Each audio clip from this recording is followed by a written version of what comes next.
여러분 안녕하십니까? 의정독복의 임평순입니다. 제10대 경기도의회 후반기는요, 그야말로 초선시대입니다. 총 12개 상임위 가운데요, 7개 상임위원장직을 모두 초선 의원들이 맡고 계시기 때문인데요. 그 이유를 들여다보니까요, 시의회 의장 출신, 고위공무원 출신 등 전문성이 충분히 검증된 인물들이 많기 때문입니다. 오늘은 그중에 정승현 의회 운영위원장 모시고 이야기 나눠보도록 하겠습니다. 먼저 화면을 통해서 만나보시죠. 1966년 전라남도 무안 출생 정승현 의원. 80년대 학생운동과 함께 정당 활동을 시작. 당에서 당직자 생활을 거쳐 15, 16대 국회의원 보좌관으로 일했습니다. 직접 정치를 시작해야 한다는 생각으로 지난 2006년 40대 초반의 젊은 나이에 안산시 의회에 입성. 내리 3선을 연속으로 당선돼 시민 삶의 질 향상에 앞장섰습니다. 현재 제10대 경기도의회 초선 의원으로 후반기 의회 운영위원장에 선출. 의회다운 의회 가치 구현에 최선을 다하겠다고 다짐했습니다. 네, 위원장님 안녕하십니까? 네, 안녕하세요. 네, 먼저 우리 시청자 여러분께 인사 부탁드리겠습니다. 네, 시청자 여러분 반갑습니다. 경기도의회 운영위원장을 맡고 있는 안산 출신 정승현입니다. 코로나19로 여러 가지 힘든 시기들을 보내고 계실 걸로 생각합니다. 또 감내하고 계실 걸로 생각합니다. 그러나 어쨌든 우리 정부 방역 정책에 그리고 또 우리 도의 방역 정책에 열심히 따라주시고 계신 우리 1,370만 도민들께 경의를 표합니다. 저희 141명의 경기도의원들 역시 도민들과 함께 이 위기 극복을 위해서 열심히 일하도록 하겠습니다. 감사합니다. 네.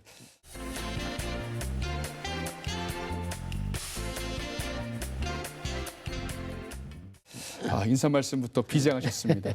아니나 다를까 좀 안녕하세요라는 인사말이 무색할 정도로 너무 힘든 시절을 보내고 있습니다. 코로나 이야기 많이 하셨는데 경기도의회에 코로나 대책위원회가 있다면서요? 네네, 그 단장도 맡고 계시다고 들었습니다. 네. 아유, 바쁘시겠어요.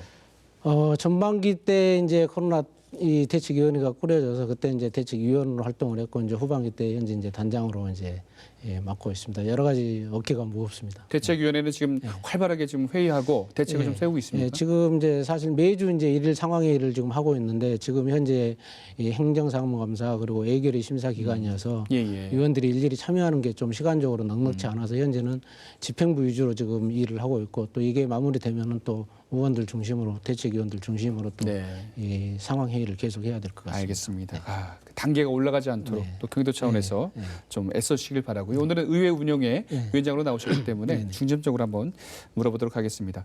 이해를 돕기 위해서 의회 운영위원회는 어떤 위원회인지 짧게 좀 설명 좀 부탁드립니다. 여러 가지가 있겠습니다만 의회 운영위원회라고 하면은 이제 일반 상임위원회와는 달리 이제 의회 전체적인 의사 일정들을 조율하고 또 상임위원회 간의 어떤 여러 가지 이 의견들을 좀 조율해내고 또 의회 이 사무처를 통할하는 그런 역할들을 지금 하고 있습니다. 그렇죠. 의회 운영장으로서 맡은 지가 5개월 정도 지난 걸로 알고 있습니다. 해보시니까 어떻습니까? 제가 7월 13일 날 이제 운영위원장을 맡았는데 뭐 어떻게 지금 5개월이 지났는지 모르겠습니다. 정말 바쁜 시간들 보내고 왔던 것 같습니다. 사실 중간에 정말 이거를 내가 괜히 맡았나 하는 끝까지 고사할 걸 하는 그런 생각도 해봤지만 이제는 주어진 사명이다라고 생각하고 좀 열심히 또 일하고 있고 또 다행인 것은 우리 15명 저 빼고 14명의 우리 운영위원들이 정말 우리 운영위원회가 갖고 있는 막중한 책임감과 또 그런 사명감에 대해서 같이 인식해주고 공유해주고 또 많은 도움을 주고 있어서 잘 해나가고 있습니다. 그만큼 소통의 달인이 맡을 자리가 이 운영의 위원장이 아닌가 생각이 드는데요. 어떻습니까? 지금 주요 현안, 또 해결 방안, 향후 운영 방향 여러 가지가 있는데 현안부터 한번 살펴볼게요. 어떤 게 있을까요? 지금 우리 경기도의회가 안고 있는 현안, 뭐 우리뿐만 아니라 전국 지방의회, 광역의회가 다 똑같은 지금 이 상황일 걸로 그렇게 지금 짐작이 됩니다. 지방의회가 지금 30년이 내년이 30년째인데 사실 지방의회 자체적으로는 아무것도 할 수 없는 게 지금 사실 현실이죠. 그래서 저희 지금 경기도의회 같은 경우는 내적으로는 좀 우리 직원들 뿐만 아니라 여러 가지 전문성 강화하는 쪽에 좀 포커스를 좀 맞춰놓고 있습니다. 그래서 네. 현재 지금 일원화되어 있는 이 입법 행정 지원 부분을 좀 이원화시켜서 네. 말 그대로 전문성 강화를 시키고 또 의회 관련된 직렬들을 좀 신설해서 네. 여러 가지 좀 개혁 방안들을 좀 논의해 놓고 있습니다. 네. 그리고 추진 중에 있고 외적으로는 말씀드린 것처럼 가장 큰 현안이 사실 이제 지금 국회에 지금 이 소위원회에서 논의하고 있습니다만은 지방자치법 전부 개정안이 있고 그리고 이것을 넘어서 지금 지방의회법 제정안을 지금 논의를 하고 있습니다. 네. 지방의회법 국회가 사실 국회법이 있지 않습니까? 그래서 예. 그 국회법에 따라서 지금 역할들을 하고 있는데 저희들도 이제는 지방의회법을 만들어서 네. 보다 더 이 자율성을 갖되 또 책임감도 갖는 네. 그런 어떤 역할들을 좀 해보고자 하고 있습니다. 아, 이제 지방자치, 뭐 지방의회 우리가 뭐 이야기 많이 하는데 100% 권한과 책임을 다 갖고 오진 않은 거네요. 그러고 보니까 지방의회법도 없는 거 보니까요.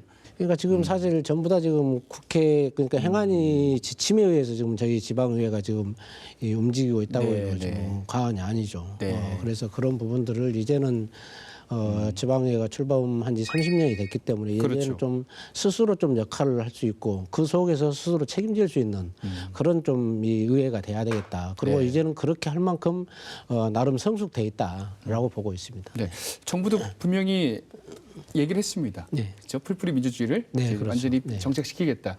뭐 좋은 결과가 있을 거라고 보고 아까 내적으로는 이제 전문 인력을 강화하겠다 이렇게 네네. 말씀하셨는데 외부 인력들을 이렇게 의회 운영에 뭔가 역할을 맡긴다는 이야기인가요? 네, 그래서 지금 이제 현재 지금 5개 상임위 같은 경우는 지금 입법 전문가들을 지금 사실 이제 좀 뽑는 과정을 지금 거치고 있습니다. 그렇군요. 지금 면접을 예. 하고 있습니다만은 그렇게 해서 이분들로 하여금 말 그대로 지방의회가 갖고 있는 고유 권한인 이 입법 기능을 좀 강화시키고 네. 그리고 하나는 이제 의정 활동을 지원하는 행정 인력들을 별도로 지금은 이제 같이 지금 이제 병행해서 하고 있다 보니까 사실 네. 다소 전문성도 결여될 수 있고 또 책임감도 떨어질 수 있어서 네. 이제는 이 기능들을 좀 분리시켜서 입법은 입법 기능 그리고 네네. 행정 지원 인력은 의정 활동 지원하는데 좀 전담해서 네네. 역할을 할 수 있도록 지금 그렇군요. 논의를 하고 있습니다. 그래야지 의회가 이제 잘 순환해서 잘 움직일 것 같습니다. 그게 바로 또 시민 서비스로 이어지는 거니까요. 네네. 네, 알겠습니다. 자, 이어서 지난달에 이제 마무리된 2020년 행정사무감사에 대해서 네네. 한번 여쭤보도록 하겠습니다. 주목할 만한 좀 내용이 있었나요? 사실 이제 저 같은 경우는 이제 운영위원회가 있고 별도 또 상임위가 있어서 그렇죠. 사실 이제 두 군데 농정해양위원회인데요. 네. 상임위를 해야 되는 부분이어서 좀 뭐 여러 가지 힘들기도 합니다만 저희 운영위원회 같은 경우는 어쨌든 이제 가장 큰 현안들이 이제 사실 내년 광교 신청사 시대를 지금 앞두고 있기 때문에 네. 그 신청사 들어가기 전에 이제 우리 의회에 걸맞는 또 경기도민과 또 우리 도 집행기관이 좀 서로 이 소통하고 공유할 수 있는 그런 이 신청사 시대를 좀 열어보자. 네. 라는 측면에서 좀 여러 가지 공간 배치 문제랄지 또 예산 확보 문제랄지 네. 또 입주 시기 문제랄지 그런 것들을 좀 논의하고 있고 의회 사무처 내적인 부분에 대해서는 여러 가지 이제 홍보 활동 강화 문제랄지 또 언론 협력 문제랄지 여러 가지 그런 지금 논의들을 지금 하고 있습니다. 그렇군요. 이제 광교 시대가 내년 네네. 언제 정도 될까요? 정확한 아직은 안 지금 나요. 저희들이 예상하기는 지금 예상이. 저희 지금 집행부에서는 지금 9월, 10월 입주를 지금 저희들이 지금 이 기대를 하고 있고 지금 예. 추진을 하고 있습니다. 그러나 지금 청사 지금 도청사 문제가 지금 좀 늦어지고 있어서 네. 일부 지금 이견이 있습니다만 거기에 포커스를 맞추고 지금 거기에 좀 준비를 좀 하고 있습니다. 지금. 알겠습니다. 살림을 차려나가야 할 의회 운영위원회이기 때문에 여기에 대해서 더 신경을 쓰셔야 될 것 네네. 같아요. 알겠습니다. 그리고 농정해양위원회도 이제 하셨잖아요. 네. 뭐 역시 행정사무감사에서 여러 가지 그렇죠. 얘기가 네네. 나왔었죠. 어떤 게 있었습니까? 뭐 이제 주요 현안인 뭐 여러 가지가 있습니다. 네. 지금 뭐 이 사실 지금 농업이 위기라고 얘기하고 있지 않습니까? 그래서 그런 경기 농정을 살려야 되는 부분, 특히 우리 지금 경기도 같은 경우는 이 경기 농정의 중요성은 수도권에 지금 우리나라 인구 절반이 지금 살고 있는 부분이기 때문에 우리 농정을 정말 살려야만이 수도권의 어떤 먹거리 문제를 해결할 수 있다라는 그런 사명감이 있는 부분이고. 네네. 또 지금 이제 기후 변화로 인해서 굉장히 지금 해양 생태계가 여러 가지로 좀 무너지고 있는 부분들이 있는데 향후 기후 변화에 따른 향후 그 기후 이 해양 생태 환경에 대해서도 우리가 좀 관심을 갖고 또 대응을 해야 되겠다라는 그런 문제. 네. 또 여러 가지 지금 우리 농정 정책들을 실시하고 있지만은 이 특히 문제가 되고 있는 ASF 돼지 열병 문제, 또 AI 조류 독감 문제, 네네. 또 여러 가지 뭐 전염병 문제 이런 지금 이 현안들이 있기 때문에 이런 것들을 좀 더 체계적으로 안정적으로 이 사후 약방문식이 아니라 이제는 좀 사전에 이런 부분들을 미리 좀 이 대처할 수 있는 네네. 그런 좀 이 행정이 펼쳐져야 되겠다, 네. 정책들이 펼쳐져야겠다. 그래서 그런 부분들을 좀 주로 다루고 있습니다. 흔히 이제 경기도 하면은 이제 수도권이니까 네. 굉장히 도시만 있는 줄 아시는데 네. 굉장히 농업업, 임업, 축산업이 굉장히 중요하잖아요. 아, 그럼요. 인구도 네, 많고 네. 그만큼 중요한 위원회가 네, 네. 농정해양위원회인 만큼 네. 하실 일이 또 직접 보시니까 네, 하실 일이 네, 너무 많은 네. 거죠. 특히 지금 네.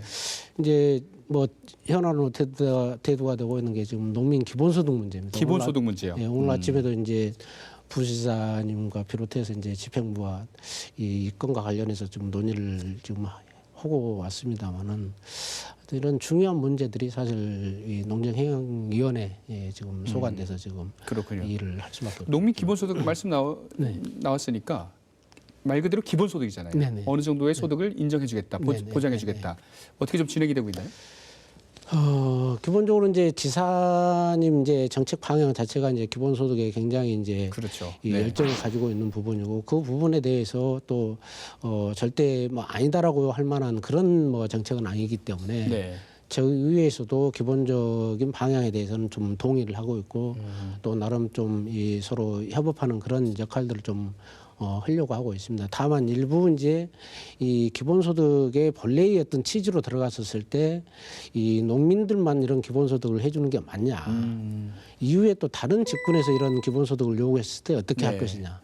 또 그렇게 됐었을 때 이에 수반되는 예산은 또 어떻게 감당할 것이냐라는 측면에서 저희 의회가 좀 여러 가지 고민들을 하고 있는 부분들이죠. 네. 그건 어쨌든 또 공익적 가치 측면에서 또 우리가 좀 식량 안보를 얘기하고 있잖아요. 네네. 그런 어떤 측면에서 이 농민 기본소득 문제는 지금 우리가 특위를 만들어서 지금 이 문제 해결을 위해서 좀 여러 가지 방안을 내놓기 위해서 지금 노력을 하고 있습니다만은 좀 긍정적인 측면에서 지금 좀 여러 가지 안들을 좀 고민하고 있습니다. 그렇군요. 가장 일차적인 식량, 네. 안보 이런 것들을 위해서 또 젊은 청년들이 또 농업 쪽으로 이렇게 진출할 수 있게끔 그런 문제가 같이 고민 되겠네요. 어떻게 보니까 또 형평성도 맞춰야 되고요. 알겠습니다. 자, 그리고 이제 해양안전체험관이 있어요. 해양안전체험관에 대한 관심이 많으신 걸로 알고 있는데 그 배경은 무엇이고 현재 상황은 어떤지요? 참 이 문제는 지금 정말 좀 생각하기 싫을 그렇죠. 일인데 네네. 2014년도에 정말 우리 청춘들이 지금 많은 이 생명을 잃었지 않습니까? 예. 그래서 그 이후에 이제는 정말 사전에 좀 이런 해양 안전체험과 관련된 교육을 좀 시켜보자. 선박 사고에 대비해서 또 여러 가지 이안류에 대비해서 또 그런 사고에 대한 경각심을 좀 더 고취시켜보자 해서 사실 특별법에 의해서 이 해양 안전체험관을 건립하게 된 거죠. 그래서 예. 부지는 안산시에서 제공을 하고 네. 도비 100억 그리고 정부에서 300억을 해서 총 400억을 가지고 지금 이 11월 달에 이제 거의 준공 날짜가 지금 다가오고 있는데 네네. 그렇게 해서 내년 2월부터 6월까지 시범 운영하고 6월 이후에 이제 정상적인 운영을 하려고 지금 계획을 세워놓고 있습니다. 네네. 근데 이제 문제는 이제 운영비가 문제인 거죠. 운영비가 지금 적게는 30억에서 많게는 50억 정도 지금 추산이 되는데 이 운영비 부담을 놓고 지금 정부와 지자체 간에 좀 사실 좀 씨름을 하고 있습니다. 네네.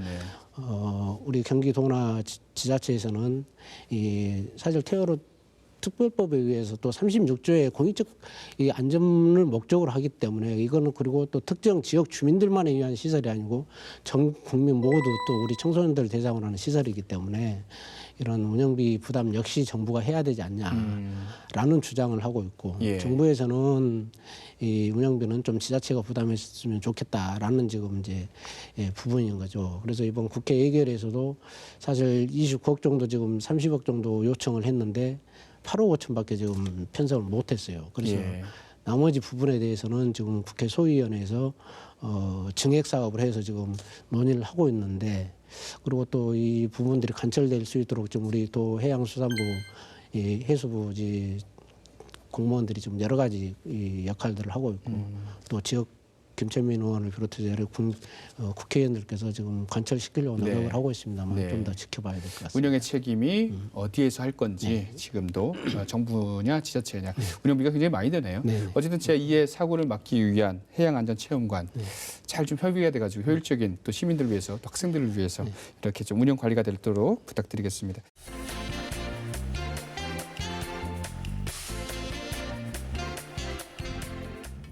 자연스럽게 안산으로 넘어왔네요. 포커스가. 자, 안산시 부곡동과 월피동, 안산동을 네네. 지역구로 이렇게 맡고 계십니다. 남은 임기 동안에 지역구 어떤 뭐 공약사항도 분명히 있으실 것 같고 잘 되고 있습니까? 어떻습니까? 많이 있습니다. 예, 어떤 게 사실 있을까요? 이제 지역구원이다 보니까 이제 뭐 지역에 가장 우선을 좀 둬야 되는 거는 뭐 기본입니다만 또 그렇다고 시 전체 또 도 전체를 또 무시할 수는 없는 부분입니다. 그렇죠, 네. 그래서 우리 시 전체를 놓고 보면 이제 인구 문제랄지 또 외국인 문제랄지 또 우리 반월 시야 스마트허브 문제랄지 또 도시 재생 문제랄지 여러 가지 현안들이 있습니다. 그러나 그런 부분들은 좀 전체적으로 우리 의원들이 합심해서 좀 역할들을 하고 있고 네네. 지역 문제는 뭐 금방 말씀 주신 것처럼 좀 많은 문제들이 있습니다. 뭐 하나하나 짚자면은 가장 큰 게 지금 추진하고 있습니다만은 이 안산읍성 보건 문제. 안산읍성. 예, 그 경기도 문화재 127호인데 예. 그 지금 보건 사업 문제 그리고 지역에 이제 도서관 건립 문제 테마 일반 뭐 도서관이 아니라 이 아주 우리 어린 아이들부터 어르신들까지 활용할 수 있는 그 문화예술 테마 도서관 건립 문제 그리고 또 체육문화센터 건립 문제. 각 학교 체육관 건립하는 문제, 네. 또 우리 자체적으로 지역 내에 지금 진행되고 있는 도시 재생 사업 문제, 또 이런 여러 가지 지금 현안들이 있습니다만은 이런 대부분 사업들은 지금 행정 절차 마무리 속에서 지금 사업들을 진행하고 있고 또 현재 또 추진하고 있는 부분은 지역에 이제 이 119 안전센터 유치하는 중요하죠. 문제가 있고. 저희 지역위원회 같은 경우는 이제 국회의원을 중심으로 해서 매주 이 정책 협의회를 합니다. 우리 시도의원들이 같이 모여서 네. 국회의원과 같이 모여가지고 지역 현안에 대해서 다 오픈시켜서 네. 논의하고 그렇게 해서 정말 국비가 필요한 사업들은 의원님을 통해서 국비 또 네. 도비가 필요한 사안들은 저희들을 통해서 도비 확보하고 네. 또 시의원들을 통해서 시비 확보하고 그렇게 해가지고 지금 현안들을 좀 네. 풀어나가고 있습니다. 그렇군요. 안산 시민 여러분께서는 좀 기뻐하셔야 되겠네요. 이렇게 삼박자가 네. 소통이 좀 잘 되고 있다. 하여튼 도의원, 뭐, 시의원, 네, 국회의원까지 이렇게 매주 회의하신다고요? 네. 소통이 굉장히 잘 되는데 지역을 위해서. 예. 뭐 지역 위원장님께서 워낙 또 이 네. 부분에 대해서는 네. 정말 꼭 주민들한테 해야 될 그렇군요. 우리의 또 사명이다. 네. 라고 생각을 하고 계십니다. 알겠습니다. 뭐 안산에서 삼선 의원까지 하셨기 때문에 시의원을 워낙에 또 소통이 잘 될 거라고 생각이 네, 되고요. 아까 또 말씀하신 수암동 폭발물 처리장 문제 뭐 나왔으니까 이야기 나눠보죠. 국방부 소유의 땅 198만 제곱미터, 약 200만 제곱미터인데 지역 발전을 좀 가로막고 있다. 네, 네. 이게 어떤 문제인가요? 사실 이제 이게 1983년도에 이제 설치된 이제 폭발물 처리장인데 이게 이제 수도권 서남부 지역에서 발생한 이제 불발탄을 거기에서 이제 처리하는 이 처리장이거든요. 예. 근데 사실 말씀드렸던 것처럼 지금 이 폭발물 처리장 일대가 사실 역사와 문화와 여러 가지 이 역사적 뿌리를 갖고 있는 그런 곳이죠. 네. 또 이 일대가 지금 등산로 한가운데 있는데 이 여기에 지금 연인원 약 한 160여만 명이 지금 매년 이제 찾고 있는 이 관광지라고 해도 과언이 아니죠. 예. 말씀드린 것처럼 이 지금 처리장 옆에 안산읍성과 가나지터가 지금 보건 사업을 하고 있고 또 향교 보건 사업을 지금 추진 중에 있고 네. 또 이 폭발물 처리장 안에는 이 아마 고려 현종 때로 추측이 되는데 원당사라는 절터가 있습니다. 네. 거기에 실질적으로 또 여러 가지 유물들이 좀 출토되고 있고. 네. 근데 이게 이제 군사 보호시설이라는 이름으로 이게 딱 묶여 있다 보니까 사실 이것만 풀리면은 이 일대를 문화와 역사, 예술, 교육, 관광 벨트화를 시킬 수 있는 아주 좋은 이 자원들을 지금 가지고 있는 부분인데 근데 이런 처리장 때문에 지금 이 사업들 지금 이 원만하게 해나가지 못하고 있는 부분이죠. 네. 또 하나는 지금 이 폭발물 처리장이 옛날처럼 1년 365일 사용하는 게 아니라 사실 지금은 이 연간 30일 정도밖에 사용을 않고 있습니다. 지금 네.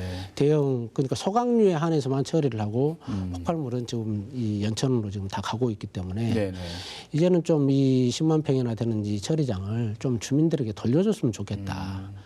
또 우리 주민들이 좀 거기에 좀 활용했으면 좋겠다. 말씀드린 것처럼 그래서 이런 관광 문화벨트로 좀 만들었으면 좋겠다. 그래서 네네. 30일 동안 사용하되 그렇지 않은 이 나머지 한 300여 일은 우리 주민들한테 개방을 해서 그 안에 있는 원당사도 복원을 하고 네.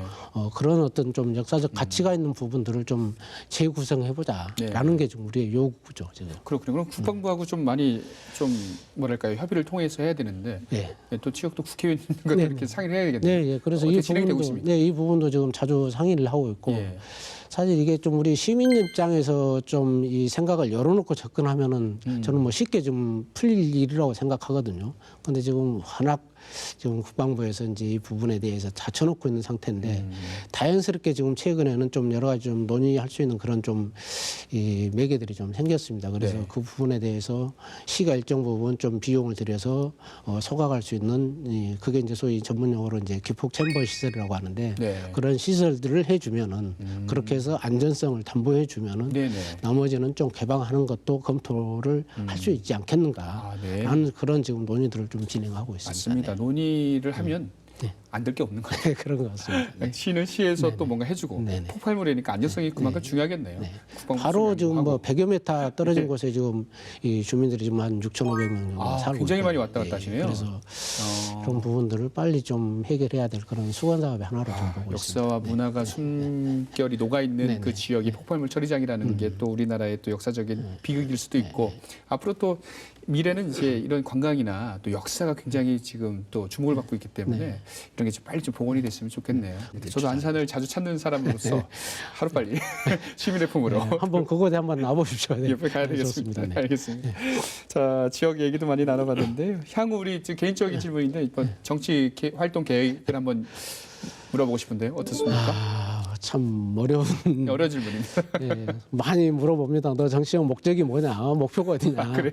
네, 안산에 삼선하시고 또 도연하시고 예. 뭐 저뿐만 열심히 아니라 하시는데. 사실 이제 그런 질문에 사실 좀 많은 뭐 저희 선출직들이 여러 가지 고민들도 하고 있을 것이고 저 네네. 역시도 마찬가지 사실 그런 어떤 목적과 목표가 없다라면 사실 지금 자리가 의미가 없다고 생각합니다. 네네. 그러나 지금 제가 한 30여 년 동안 이 정당 생활 또 이 선출직으로서 역할을 해오면서 제 기본적인 의정활동 철칙은 뭐 흔히 얘기도 하고 있습니다만은 뭐 다음 어떤 선거를 위해서 의정활동을 하는 것이 아니라 정말 다음 세대들을 위해서 좀 의정활동을 좀 한번 해보자. 네네. 부족하지만은 늘 그런 생각을 가지고 네네. 하여튼 뭐 변함없이 또 늘 뭐 처음처럼 네. 이 똑같다라는 그런 알겠습니다. 생각 갖고 일을 하고 있습니다. 네. 저희 어릴 적은 우문이었습니다. 자 이제 마무리할 시간인데요. 네. 아직도 못한 말씀 있으시면 네. 카메라 보시고 마지막 네. 예, 인사 말씀 네, 청해 듣겠습니다. 앞서 서두에 말씀드렸습니다. 어떻게 또 오늘도 580여 명이나 되는 이 코로나19 확진자가 또 발생을 했고 우리 경기도에만 180여 명이 넘는 확진자가 발생한 것 같습니다. 정말 이 위기를 극복해야 되는 게 우리의 이 사명이고 숙명이 아닌가 싶습니다. 또 우리 141명의 의원들이 각자 영역에서 또 지역에서 역할들을 저는 충분히 하고 있다고 생각합니다. 여러 가지 뭐 이 의견이 있을 수 있겠습니다만은 저희 도의원님들 많이 격려해 주시고 또 격려해 주시면 또 그만큼 또 주민 여러분들께 또 우리 1,370만 도민께 또 희망으로 다가서리라고 생각합니다. 고맙습니다. 네, 감사합니다. 위원장님과 이야기 나눠보니까요. 정치인들이 가져야 될 첫 번째 덕목, 예, 경청, 그리고 소통. 이게 여기에 달인인 것 같습니다. 네, 오늘 나오셔서 너무 감사하고요. 네. 자, 앞으로도 뭐 단장으로서도 열심히 수고해 주시면 고맙겠습니다. 지금까지 10대 경기도의회 정승현 의회 운영위원장과 이야기 나눠봤습니다. 오늘 고맙습니다. 네, 고맙습니다. 네. 네, 의회 운영위원회는요, 의정 운영과 의회 전반에 대해서 조정 관리를 해야 합니다. 그리고 의원들 간의 소통을 잘 해야 되는 다리 역할을 하는 중요한 위원회죠. 그만큼 소통이 중요합니다. 오늘 나와주신 정승현 의회위원장님 잘하시라 믿고요. 응원해 보도록 하겠습니다. 자, 전 다음 시간에 찾아뵙겠습니다. 시청해주신 여러분 고맙습니다.